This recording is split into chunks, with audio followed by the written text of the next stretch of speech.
एक मारवाड़ी था, उसको घूमने का बड़ा शौक था।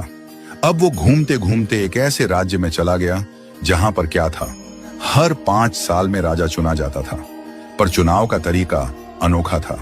एक हाथी आता, सूंड में माला लेकर, और सबके बीच घूमता था। जिसके गले में वो माला डाल देता वही राजा बनता था।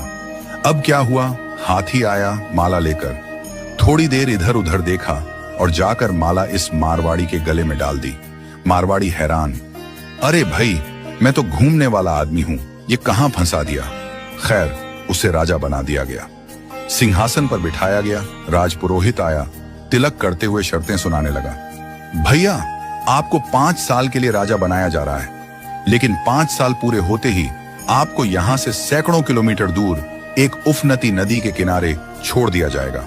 उस नदी में घड़ियाल हैं, मगरमच्छ हैं, जिनकी वजह से आप नदी पार नहीं कर सकते। अगर किसी तरह पार कर भी गए तो उसके बाद आएगा एक गहरा जंगल जिसमें हिंसक जानवर और खतरनाक राहें हैं। वहां आप जानो और आपकी किस्मत। अब तक जो भी राजा बना था उसे मालूम था कि 5 साल बाद मरना तय है, तो वह 5 साल बस ऐश करता था, भोग विलास, मजा, तामझाम। लेकिन यह मारवाड़ी अलग निकला। उसने सोचना शुरू किया, अब मुझे 5 साल बाद क्या करना है। राज्य की जो भी आमदनी आती थी उसमें से 51% जनता की भलाई में लगाने लगा, और बचे हुए 49% से उसने अपने आगे की प्लानिंग की।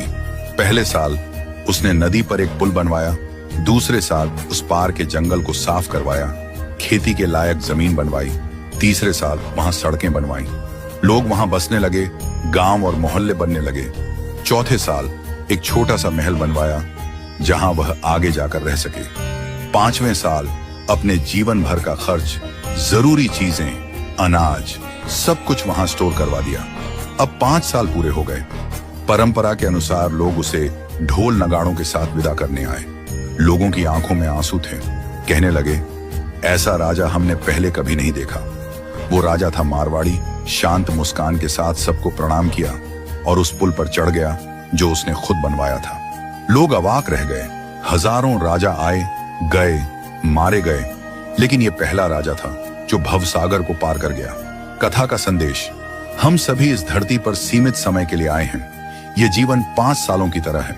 जो इस समय को मौज में घमवा देता है वो अंत में उस भवसागर में गिरता है जहां मगरमच्छ, घड़ियाल, दुख और पीड़ा है। लेकिन जो जीवन का उपयोग अच्छे कर्मों, जनसेवा और प्रार्थना में करता है वो इस जीवन से परे उस पार पहुंच जाता है। तो आज ही से भवसागर पार करने के लिए अपना पुल बनाना शुरू कीजिए, ताकि जब आपका